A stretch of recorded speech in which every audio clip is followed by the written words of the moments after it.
انسانی حقوق کی بحث یہاں سے سٹارٹ ہوتی ہے. تو ہم یہ کہہ سکتے ہیں کہ انسانی حقوق کا جو کانسیپٹ ہے یہ تاریخ میں اتنا ہی پرانا ہے جتنا انسان پرانا ہے. ٹھیک ہے. اب مختلف ادوار میں اس کی مختلف شکلیں رہی ہیں. میں تھوڑا سا اسلام پہ اب آتا ہوں. اسلام چونکہ ایک وحی بیسڈ نظام ہے، یعنی ہمارا عقیدہ یہ ہے کہ اللہ تعالیٰ نے وحی نازل کی اپنے آخری رسول محمد صلی اللہ علیہ وسلم پہ، اور وہ وہی آج ہمارے سامنے قرآن کی شکل میں موجود ہے، کہ ہماری مقدس کتاب ہے. اس میں حقوق اللہ جیسے آپ نے بات کی اور حقوق العباد کا تصور دیا گیا، لیکن دونوں کا آپس میں رشتہ بھی ہے. آپ حقوق العباد کو حقوق اللہ سے الگ کر کے نہیں دیکھ سکتے، اور اسی طرح حقوق اللہ حقوق العباد کے بغیر کوئی معنی نہیں رکھتے. دونوں ایک دوسرے کے ساتھ جڑے ہوئے ہیں. یہ وہی سوال ہے جس کا میں نے کہا کہ مودودی صاحب نے اس کا کہا تھا کہ یہ رشتہ ایک لازم و ملزوم تعلق ہے دونوں سوالات کا. مغرب کا جو کانسیپٹ ہے نا، اس کو تھوڑا سا اب میں ایلابوریٹ کروں گا، کیونکہ اس وقت جب ہم انسانی حقوق کی بات کرتے ہیں تو مغربی انسانی حقوق کی بات کرتے ہیں، جو کہ اس وقت بین الاقوامی قوانین کی شکل میں دنیا میں رائج ہیں.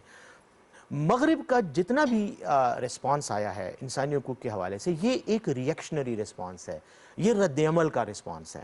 اچھا، رد عمل کیسے ہے کہ مختلف سیاسی اور سماجی حالات کے تناظر میں جب معاملات خراب ہوئے، جب انسانوں کو شکایات پیدا ہوئیں، تو انسانوں نے اپنے حقوق کی بات کی.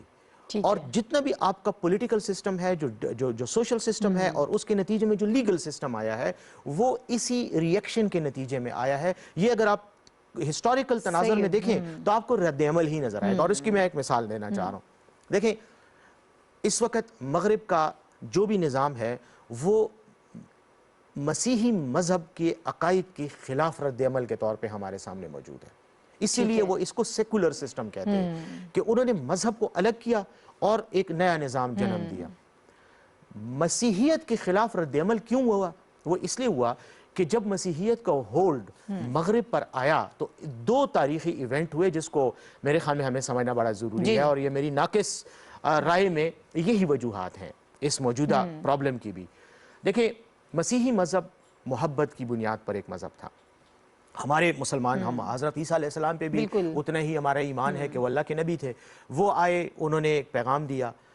جو کچھ بھی ہوا ان کے جانے کے تقریباً 350-400 سال تک مسیحی مذہب دبا ہوا مذہب تھا، کیونکہ یہودیوں کا خطرہ تھا، یہودی ان کو کرش کر رہے تھے.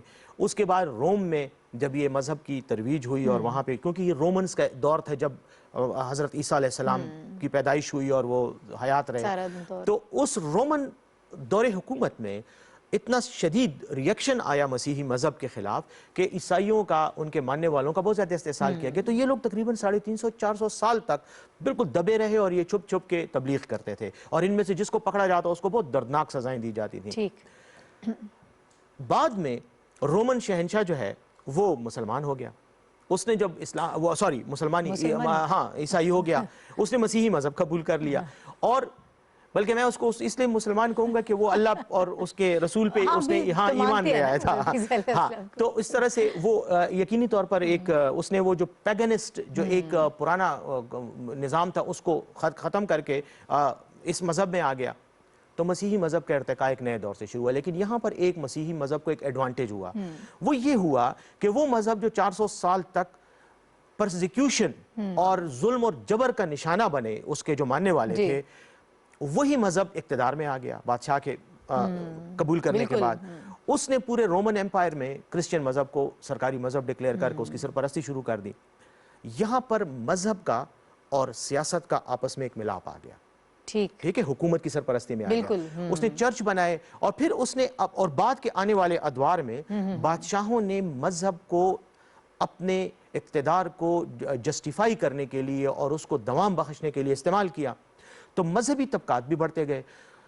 Over a period of centuries, کئی صدیوں کے تسلسل کے بعد حالت یہ ہو گئی کہ یورپ میں کوئی بادشاہ چرچ کے بغیر اور چرچ کی مرضی کے بغیر اس کو بادشاہ ڈکلیئر ہی نہیں کیا جا سکتا تھا. پوپ ڈکلیئر ہو گیا، اور پاپائے روم کا جو ادارہ تھا وہ بہت پاورفل ہو گیا. اتنا ہی پاورفل ہو گیا جتنے کوئی بادشاہ تھے. ان کا انداز بھی حکومت کرنے کا، ان کا انداز اپنے معاملات کو دیکھنے کا بھی ٹپیکل بادشاہی نظام ہو گیا تھا.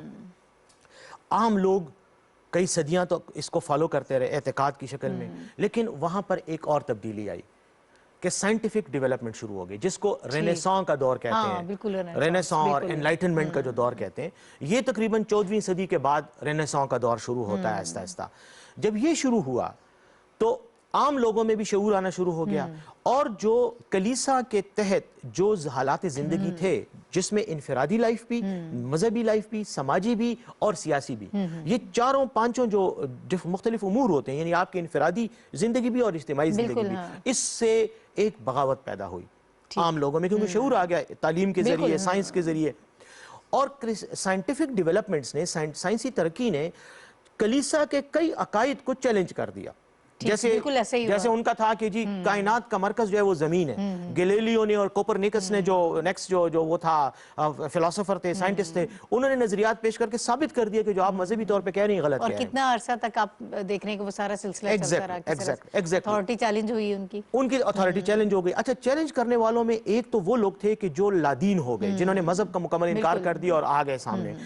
لیکن مذہب کے اندر بھی ریفارمیشن کی تحریکیں شروع ہو گئیں, یعنی جو کلیسا کے اندر, اور اس میں سب سے پہلے اور بھی بڑے تھے, لیکن مارٹن لوتھر جو کہ ایک جرمن پریسٹ تھے بیسیکلی, انہوں نے جب پروٹیسٹ کیا کلیسا کے ہولڈ کے اور نئے عقائد کے ترویج میں اور فیور میں, تو رد عمل پیدا ہوا. میں نے کہا نا کہ مغربی معاشرے میں جو کچھ آج ہے یہ ایک مخصوص تناظر میں رد عمل کا نتیجہ ہے. بالکل ٹھیک ہے نا, یہ نیچرل پروسیس نہیں, یہ ری ایکشن ہے.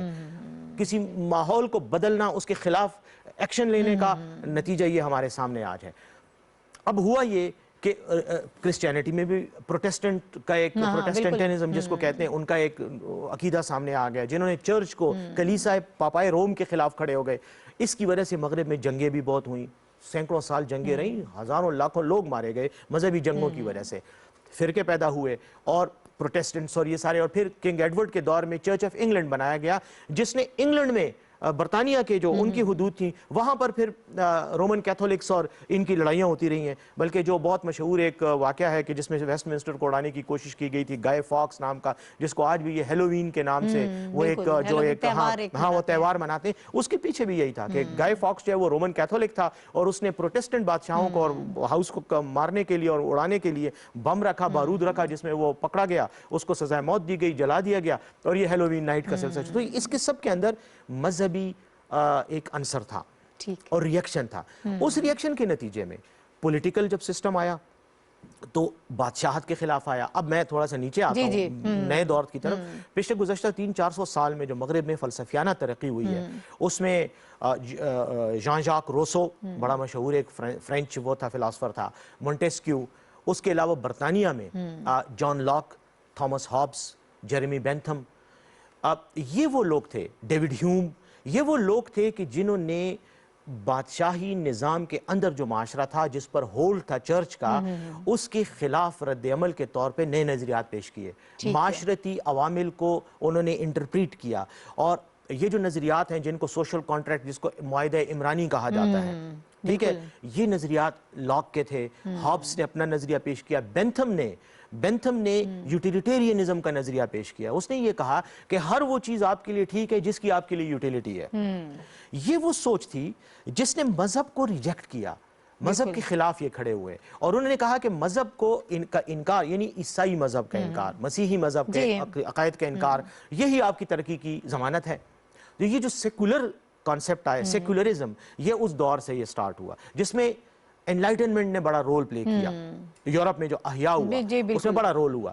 اچھا, اب اگر آپ اوور آل پولیٹیکل ڈیولپمنٹ کو دیکھیں تو معاشرے کو دیکھنے کی اور معاشرے کی جو ساخت تھی اس کے اندر یہ نظریات سامنے آئے کہ یہ اگر مذہب کی بنیاد پہ ہے تو یہ غلط ہے, اگر یہ بادشاہی اور فیوڈل نظام, جاگیردارانہ نظام کی بنیاد پر ہے تو یہ غلط ہے. اس کے نتیجے میں ہوا کیا کہ مذہبی بنیادوں پر سیکولرزم کا نظریہ آیا, مذہب ریجیکٹ ہو کے سیکولرزم آیا, بادشاہی نظام اور جاگیردارانہ نظام پر اٹیک ہوئے, اس کے نتیجے میں سیاسی انقلابات آئے اور جمہوریت کی طرف سفر شروع ہو گیا. صحیح, بالکل صحیح. پیسے کا جو کنٹرول تھا وہ بادشاہ اور نوابوں کے ہاتھ, جاگیرداروں کے ہاتھ سے نکل کے عام عوام کی طرف آیا, اور عام عوام نے کاروبار کو اپنا حق جتا کر اور اپنا حق بنا کر معاشی ترقی شروع کر دی تو عام لوگوں کے پاس پیسہ آنا شروع ہو گیا. یہ وہ بنیادی تبدیلیاں تھیں جو مغرب میں پچھلے 300-400-500 سال کے عرصے میں ہوئی. اس کے نتیجے میں جو آج آپ کی دنیا کا نظام ہے یہ مغرب کا نظام ہے. اس لیے میں کہتا ہوں کہ انسانی حقوق کا تصور جو آج کا موجودہ انٹرنیشنل لاء کا تصور ہے یہ مغرب کی ترقی اور ان مخصوص حالات کے رد عمل کے طور پر یہ چیزیں ہمارے سامنے آئیں. دیکھیں مغرب میں جب یہ کیپٹلسٹ نظام آیا, اچھا بادشاہی نظام ختم کر کے انہوں نے جمہوری نظام کی طرف سفر کیا. ووٹ کا حق, دیکھیں ووٹ کا حق ایک زمانے میں ابھی تک, یعنی میں آپ کو ڈیٹ بھی بتا سکتا ہوں, 1874 ایک ناول ہے لکھا گیا ہے برطانوی ہسٹری پر, برطانوی پولیٹیکل ہسٹری پہ. اس کو آپ پڑھیں گی تو آپ کو نظر آئے گا کہ برطانیہ جیسے ملک میں جس کو ہم جمہوریت کی ماں کہتے ہیں, مدر آف ڈیموکریسی, ہاں اس جمہوریت کے ملک میں لوگ حلقے لیتے تھے پیسوں پہ. آپ مطلب اگر چاہتی ہیں کہ آپ پارلیمنٹ کی ممبر بنے, ہاؤس آف کامنز کی, تو آپ کو سیٹ خریدنی پڑتی تھی. ڈزرائیلی ایک بہت مشہور برطانیہ کا وزیر اعظم ہے, اس کے والد نے اس کے لیے سیٹ خرید کے دی تھی کہ یہ سیٹ ہے تمہاری. یہ سب سے پرانی جمہوریت کا یہ پرانی جمہوریت کا یہ حال تھا. وہ باقاعدہ تو پھر یہ جو آج کل ہو رہا ہے اس کا مطلب یہی تو جسٹیفائی یہ ہم تو اب اس دور سے گزرے ہیں جس سے وہ 300 سال 400 سال پہلے گزر چکے ہیں نا. اچھا اب اور کیا ہوا اس وقت یہ ہوتا تھا کہ لینڈڈ ایرسٹوکریسی جو ہوتی تھی, جن کی جائیداد کا حق ہوتا ہے, جیسے ہمارے ایک تھا کہ یہ جاگیردار ہے, یہ زمین خرید سکتا ہے, اور یہ کمی ہے, یہ صرف کام کرے گا, اس کو زمین خریدنے کا حق نہیں ہے. یہی سسٹم وہاں پہ بھی تھا. تو ایرسٹوکریٹس جو تھے, جو لینڈڈ جینٹری تھی, صرف وہی پارلیمنٹ میں بیٹھ سکتے تھے. وہ آپ کو پتہ ہے کہ 1930s وہ اشرافیہ کا ایگزیکٹلی. اچھا 1930s تک تو عورتوں کو ووٹ دینے کا حق بھی نہیں تھا. بالکل بالکل, یہ 1927 کے بعد ہوا ایگزیکٹلی. وہ پھر تحریک چلی اور آخر میں لڑائی جھگڑے کے بعد اور تشدد کی ایک لمبے تحریک کے بعد جو ہے عورتوں کو ووٹ کا حق ملا. تو یہ چیزیں انہوں نے ڈیولپ کی, لیکن اس شکل میں جو آج آئے ہیں اپنے پرانے نظام کے خلاف رد عمل کے طور پہ آیا. اور جو کچھ آج آپ دیکھ رہی ہیں اس میں آپ کو اس رد عمل کی جھلکیاں ملتی ہیں جو ایک ہسٹوریکل ریئیکشن رہا ہے مغرب میں. بالکل صحیح. اسی کانٹیکس میں اب میں اسلام کے بارے میں تھوڑی بات کروں گا. اچھا میں تھوڑا سا اس میں آپ سے یہ جاننا چاہ رہی ہوں کہ ہم یہ تو خیر ایک لائٹر نوٹ پہ بات کی میں نے کہ ہمارے ہاں اب یہ ہو رہا ہے اور ہم اس کو جسٹیفائی کر رہے ہیں, لیکن ایک دوسرا اس کا پہلو یہ ہے کہ 300-400 سال پہلے یہ سب چیزیں وہ ایکسپیرینس کر کے وہ اس جگہ پر آئے ہیں, کہ ہمیں بھی مزید 300-400 سال لگیں گے ہم اس لیول پر اب آئے ہیں اور اس کے بعد ہم گرو ہوں گے. یہ کتنی خطرناک سی عجیب سی یہ بات ہے. دیکھیں یہ بہت ریلیونٹ کوسچن ہے اس کا, لیکن اس کا جواب ہمارے پاس ہی ہے, ان کے پاس نہیں ہے. میں آپ کو بتاتا ہوں وہ جواب کیا ہے. دیکھیں میں نے بتایا نا کہ مغرب میں تو ایک خاص قسم کی مخصوص ڈیولپمنٹ ہوتی رہی, اس میں تقریباً 1200 سال ان کو لگے اور وہ آج اس نتیجے پہ پہنچے رد عمل کے طور پہ, کیونکہ ان کے اندر اپنے حالات کو تبدیل کرنے کی خواہش تھی. تو انہوں نے اپنے جو حالات ان کے لیے مسائل بنا رہے تھے ان کو وہ تبدیل کرتے رہے, اور مختلف سیاسی اور سماجی عوامل کے نتیجے میں وہ حالات وہ بدل کے آج اس نتیجے پہ اس جگہ پہ پہنچے ہیں. ہمارا کیا ہوا, ہمیں ایک نظام, مطلب میں اگر اسلام کی بات اب کرتا ہوں مخصوص, اور اس میں میں کسی پہ اعتراض نہیں کرنا چاہ رہا لیکن میں ایک سچویشن سامنے رکھ رہا ہوں. رسول کریم صلی اللہ علیہ وسلم نے اپنی بعثت کے بعد آپ کو ایک نظام دے دیا کہ یہ آپ کا نظام ہے, یہ آپ کے حقوق اللہ ہیں, یہ آپ کے عقائد ہیں, اور یہ آپ کا عملی زندگی کا طریقہ کار. ہاں اس طرح سے آپ نے کرنی ہے تو آپ کا معاشرہ سٹیبل بھی رہے گا اور آپ جاؤ گے. جب تک آپ نے اس پہ عمل کیا آپ کے معاشرے میں ترقی ہوتی رہی, اور ترقی کے ساتھ ساتھ ایک اور چیز ہوئی, آپ کی انٹلیکچوئل ڈیولپمنٹ ہوتی رہی. ٹھیک ہے, آپ نے دنیا کو نظریات بھی دیے, آپ نے دنیا میں کنٹریبیوٹ بھی کیا. دنیا میں آج بھی ابن رشد, ابن خلدون اور ابو علی سینا اور ان لوگوں کا, فارابی کا, کے نظریات پر بحث ہو رہی ہے اور انہوں نے ان کو ڈیولپ کر کے آگے لے گئے. آپ نے کیا کیا, آپ نے 300 سال 400 سال کے بعد آپ نے بڑے آرام سے ستو پیا اور سو گئے. ٹھیک ہے, جب آپ سو گئے نا تو دنیا تو آپ کے انتظار میں نہیں تھی نا کہ یہ اٹھیں گے تو ہمیں قرآن کا درس دیں گے. دنیا تو آگے چلتی رہی. تو دنیا نے ترقی شروع کر دی. جب انلائٹنمنٹ کا دور آیا تو مغرب نے کیا کیا کہ انہوں نے اپنے بادشاہوں کے خلاف اور بادشاہی نظام کے تحت جو معاشی اور سماجی حالات ہیں ان کے خلاف رد عمل کے طور پہ نئے نظام تشکیل دینے شروع کر دیے. آپ اسی نظام کے تحت خوش رہے, کیونکہ آپ کے دور میں بھی بادشاہ بن گئے تھے, خلافت ختم کر دی گئی تھی, ملوکیت آ گئی تھی, قبائلی نظام آ گیا تھا, خاندانی نظام آ گیا تھا, لیکن آپ نے اس کو چیلنج نہیں کیا. کیوں کہ آپ کے پاس الٹرنیٹ متبادل کچھ نہیں تھا. آپ نے بھی علماء کا اسی طرح کا ایک طبقہ ڈیولپ کر دیا تھا جو بادشاہ کے زیر سایہ ہوتا تھا, جو بادشاہ کے ساتھ مل کر نظام چلاتا تھا. لیکن مغرب نے اپنے اس مذہبی طبقے کے خلاف بغاوت کر دی, آپ نے نہیں کی. اس لیے نہیں کی کہ مغرب کے پاس سائنس آ گئی تھی، عقل آ گئی تھی، شعور آ گیا تھا، میتھمیٹکس میں، فلسفی میں، سائنس میں انہوں نے ترقی شروع کی. تو جب ترقی شروع کی تو انہوں نے یہ سوچا کہ یہ کیا مذاق ہے کہ ایک بندہ ہمیں کہتا ہے کہ تمہیں آ جاؤ چرچ میں اتوار کے دن تم یوں کر لو، وہ عبادت کر لو آدھے گھنٹے کی، تو تمہیں میں جنت کی چابی دے دوں گا. ایک بندہ جو روم میں بیٹھا ہوا ہے پوپ، وہ آپ کو بتا دیتا ہے کہ آپ سینٹ ہو، آپ ولی ہو، اور اللہ نے آپ کو جنت دے دی ہے دنیا میں ہی، وہ ڈیسائیڈ کر رہا ہے.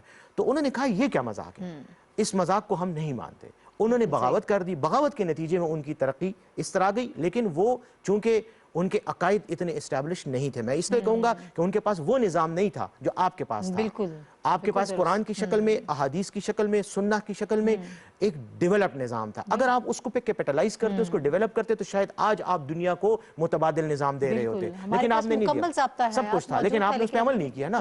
آپ نے اس کو سائڈ پہ رکھ کے ایک اچھے خوبصورت سے کپڑے کے غلاف میں اس کو بند کر کے رکھ دیا، اور صبح اٹھ کے آپ صرف اس کو چوم کے رکھ دیتے تھے. رزلٹ کیا نکلا کہ 800-900 سال، 1000 سال آپ جب سوئے رہے نا، تو پھر آپ سوتے ہی رہ گئے. مغرب بہت آگے نکل گیا. بالکل آج آپ کے پاس کوئی چوائس ہی نہیں ہے کہ آپ اب ان کے نظام کو فالو کریں. یہ دیکھیں، یہ ٹیلی فون، یہ اینک، یہ جو آپ کی زندگی کی روزمرہ کی چیزیں ہیں، یہ کیمرے، یہ ہر چیز، یہ بجلی، یہ میری آواز، یہ ہر چیز مغرب نے آپ کو لا کے دے دی. آپ اس پر ڈیپینڈنٹ ہو گئے. لیکن بجائے اس کے کہ آپ اپنی غلطی کا احساس کر کے، کمزوری کا احساس کر کے اس پر کام کرتے، اور جو آپ کو رسول کریم صلی اللہ علیہ وسلم نے 1400-1500 سال پہلے ایک بات کی تھی. انہوں نے آپ کو یہ کہا تھا کہ علم مومن کی گمشدہ میراث ہے. بالکل درست. اس سے جہاں بھی پاؤ حاصل کرو. آپ نے اپنا علم ان کے حوالے کر دیا، خود جا کے آپ سو گئے. وہ اس پہ ریسرچ کرتے رہے، اسے کرتے وہ کہاں پہنچ گئے. آپ آج اٹھ کے آنکھیں مل کے کہہ رہے ہو کہ اوہو ہمارے ساتھ تو بڑی زیادتی ہو رہی ہے. تو زیادتی تو آپ ہوگی، ہاں تو وہ تو ہوگی، وہ تو نیچرل ہے. اب آپ کمزور ہو تو کمزور ہمیشہ پھر کمزور ہی ہوتا ہے. بالکل. اچھا، اب ہوا کیا کہ میں اسی کانٹیکس میں آ رہا ہوں کہ مغرب کا نظام غالب آ گیا. چاہے وہ طاقت کے ذریعے آیا، چاہے وہ دھوکے سے آیا، چاہے آپ پر ظلم کر کے آیا، چاہے آپ کا استحصال کر کے آیا، لیکن وہ ڈومیننٹ نظام بن گیا. اب آپ اس ڈومیننٹ نظام میں اپنی سروائیول ڈھونڈ رہے ہو، لیکن متبادل آج بھی آپ کے پاس نہیں ہے. اور اگر کوئی آپ کو متبادل دیتا ہے تو آپ اس کو مانتے نہیں ہو. ایک اور چیز میں بتانا چاہ رہا ہوں، انسانی معاشروں کو اگر آپ دیکھ لیں، اور آپ اپنی لائف میں بھی، ذاتی لائف میں بھی دیکھ لیں، کہ اگر آپ کی زندگی کا کوئی بڑا مقصد نہیں ہے، اور آپ صبح اٹھ کر یہ نہیں کہتی کہ میں نے صبح اٹھنا ہے اور میرا یہ مقصد ہے اور میں نے اس کے لیے کام کرنا ہے، ٹھیک ہے، تو ہوتا کیا ہے کہ آپ کا ذہن آپ کو کھانے لگ جاتا ہے.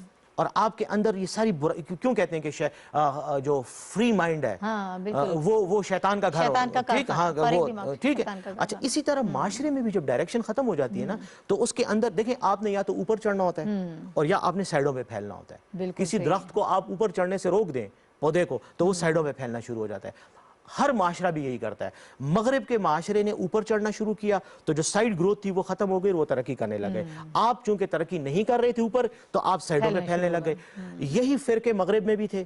عیسائیت میں آج بھی کئی فرقے، 200 فرقے ہیں مسیحی مذہب میں، بکھرے ہوئے ہیں، لیکن انہوں نے ان کو ریجیکٹ کر دیا. انہوں نے اور اینگل بنا کر، آبجیکٹیوز لے کر وہ ترقی کرنے لگے.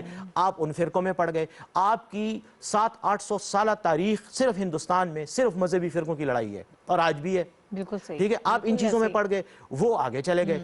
اب جب حقوق کی بات آتی ہے تو آپ یہ دیکھیں کہ آپ کے حقوق کا تصور وہی ہے جو آپ کو بتایا گیا ہے، لیکن جو عملی طور پر آپ کے سامنے نہیں ہے. ٹھیک ہے، آپ روایات کے، علامہ اقبال کہتے ہیں نا کہ آپ، وہ ان کا ایک شعر ہے کہ آپ روایات کے غلام بن گئے، جبکہ آپ کا دین ان روایات کو توڑنے آیا تھا.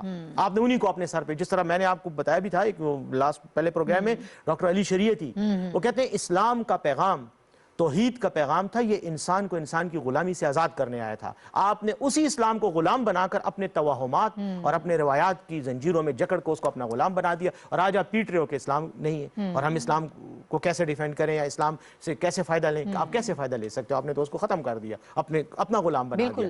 اب معاشروں کی بات میں آتا ہوں.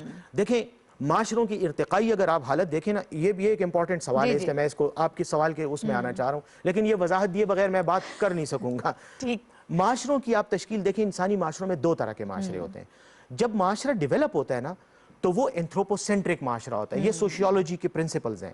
اینتھروپوسینٹرک وہ ہوتا ہے جس میں سوسائٹی کا ہولڈ انسانوں پر زیادہ ہوتا ہے. یعنی جو اجتماعی چیزیں ہیں کہ جیسے اونچی آواز میں بات نہ کرو، کیا نام ہے، عورت اور مرد کا یہ رشتہ ہے، عورت کو جو ہے گھر میں ہونا چاہیے، مرد کو باہر ہونا چاہیے. یہ وہ قبائلی روایات جب اوپر چڑھتی ہیں تو پہلے مطلب میٹریارکل معاشرہ تھا، پھر پیٹریارکل آ گیا، جو پدر شاہی معاشرہ جس کو کہتے ہیں. اچھا یہ اینتھروپوسینٹرک ہوتے ہیں عمرانیات کی زبان میں، سوشیولوجی میں. پھر ترقی ہوتی ہے، ترقی کے ساتھ ساتھ اویئرنیس آتی ہے، ایجوکیشن آتی ہے، پیسہ آتا ہے، اور over a period of time وہ ہوموسینٹرک معاشرے میں تبدیل ہو جاتا ہے. ہوموسینٹرک کیا ہوتا ہے؟ ہوموسینٹرک وہ ہوتا ہے جہاں اوور آل معاشرے سے زیادہ ایک انسان کی انفرادی حیثیت کو آپ اہمیت دینے لگ جاتے ہیں. اسلام نے آپ کو اینتھروپوسینٹرک معاشرے یعنی قبائلی روایتی معاشرے سے نکال کے ایک اینتھروپوسینٹرک معاشرے کا ایک پلان دے دیا. رسول کریم صلی اللہ علیہ وسلم نے آپ کو کہا تم میں سے کوئی بہتر نہیں ہے سوائے اس کے جو تقوی میں آپ سے بہتر ہو. اب تقوی کیا چیز ہے؟ تقوی کا مطلب یہ نہیں ہے کہ میں 5 کی بجائے 50 نمازیں پڑھوں یا سال میں 1 مہینہ روزے کی بجائے 11 مہینے روزے رکھوں. نہیں، یہ تقوی نہیں ہے. تقوی یہ ہے کہ آپ کا کردار اتنا سٹرونگ ہو جائے کہ آپ کو اچھے اور برے میں تمیز کا فرق آ جائے، آپ تمیز کر سکیں، ڈسٹنکشن کر سکیں کہ کون سی چیز ٹھیک ہے اور کون سی غلط ہے. اور یہ فرق تبھی آتا ہے جب آپ کیریکٹر کو ڈیولپ کریں. اب کیریکٹر کو ڈیولپ کرنے کا جو طریقہ تھا وہ ہم نے سائڈ پہ رکھ دیا اور ہم نے اسلام کو اعتقادات کا اور توہمات کا ایک مجموعہ بنا کے تعویذ بنا کے گلے میں ڈال دیا کہ یہ تعویذ اب ہمارے مسائل کا حل ہوگا. سب کچھ یہی کرے گا. ٹھیک ہے نا؟ ہاں یہی کرے گا. اب ریزلٹ کیا نکلا؟ وہ کہتے ہیں نا کہ جس قرآن نے تمہیں زندگی بسر کرنے کا طریقہ بتایا تھا اور دنیا میں رہنے کا، اس قرآن کو تم نے مردے کی موت پہ تلاوت کر کے بند کر کے کہ اب یہ مردے کو بخشوائے گا. زندگی میں جو کیا ہے وہی تمہیں بخشوائے گا. لیکن یہ ہمارا کانسیپٹ چینج ہو گیا. تو اسلام نے کیا کیا؟ آپ کو جو ہوموسینٹرک معاشرے کی طرف لے جانے کی صحیح تھی وہ رک گئی. اسلام نے نہیں روکا، آپ نے خود اس کو روک دیا. اچھا مغرب ادھر چلا گیا، ہوموسینٹرک معاشرہ بن گیا. اور ہوموسینٹرک معاشرے کی کچھ خرابیاں بھی ہوتی ہیں. وہ خرابیاں اسلام نے آپ کو منع کر دی تھیں، لیکن چونکہ آپ نے عمل نہیں کیا تو آپ اس سے بھگت رہے ہو. آج ہوموسینٹرک معاشرے میں ہوتا ہی ہے کہ جب آپ اینتھروپوسینٹرک معاشرہ ہوتا ہے نا تو وہاں پر سوسائٹی کے کمانڈز ہوتے ہیں، سوسائٹی کے جو رواج اور رسوم ہوتے ہیں وہ زیادہ حاوی ہوتے ہیں اور انسان ان کا غلام ہوتا ہے. آہستہ آہستہ جب آپ بڑھتے، اور یہ جو ڈیوڈ ہیوم کا میں نے کہا، جیریمی بینتھم کا کہا، لاک اور ہابس کا کہا، جو مغرب میں فلاسفر تھے، ان کے نظریات نے آپ مغربی معاشرے کو اینتھروپو سے ہومو کی طرف لے گئے. وہاں ہوتا یہ ہے کہ پھر وہاں پہ کچھ قباحتیں بھی آتی ہیں معاشرے میں. مثلا میں نے آپ کو بتایا شروع میں مودودی صاحب کا کہ عورت اور مرد کے رشتہ یہ کیا ہونا چاہیے. اس میں ہوموسینٹرک معاشرے میں آزادی کی بات ہوتی ہے، عورتوں کو آزادی دی جاتی ہے. جب آزادی دی جاتی ہے تو اس آزادی میں پھر بیلنس کا پرابلم آ جاتا ہے. جیسے مغرب کے بارے میں کہا جاتا ہے کہ وہاں آزادی تو ہے لیکن وہاں پر بیلنس خراب ہو گیا ہے. ٹھیک ہے، اسلام نے آپ کو وہ بیلنس دیا تھا، وہ آپ نے سائڈ پہ رکھ دیا. آپ نے اس بیٹی کو جس کے بارے میں قرآن نے اس کو کہا ہے کہ اس کو آپ نے وراثت میں حصہ دینا ہے، اس کو آپ نے وراثت کے حصے سے محروم کر دیا. لیکن غلافوں میں اور پردوں میں آپ نے اس کو جکڑ دیا کہ نہیں، تمہاری شکل اگر کسی کو نظر آئی تو تم گناہ کر رہی ہو. لیکن اگر تمہیں میں یعنی وہ ساری عزت غیرت کا معیار جو ہے وہ عورت کے ساتھ ہی اپنے ایسوسیٹ کر دیا. سارا وہی ہے. یہ نہیں کہ اس کو آپ نے ڈیولپ کرنا ہے، اس کو آپ نے اپنے پیروں پہ کھڑا ہونے کا موقع دینا ہے، ایجوکیٹ کرنا ہے.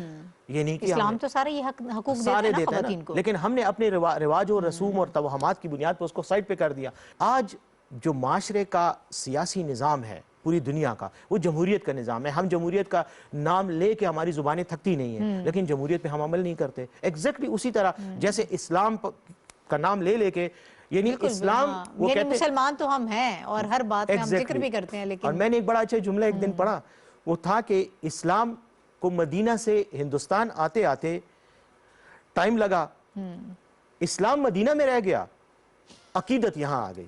اب ہم اسلام کے معتقد تو بہت ہیں، عقیدت تو ہمیں رسول کریم صلی اللہ علیہ وسلم کی ذات سے بہت زیادہ ہے. لیکن اگر رسول کریم صلی اللہ علیہ وسلم کہتے ہیں کہ جاندار تو انسان تو بہت دور کی بات ہے، ایک چڑیا پہ بھی تم نے رحم کرنا ہے، ایک کتے پہ بھی تم نے رحم کرنا ہے، اس کی وجہ سے بھی تمہیں رحم کی وجہ سے تمہیں جنت ملے گی.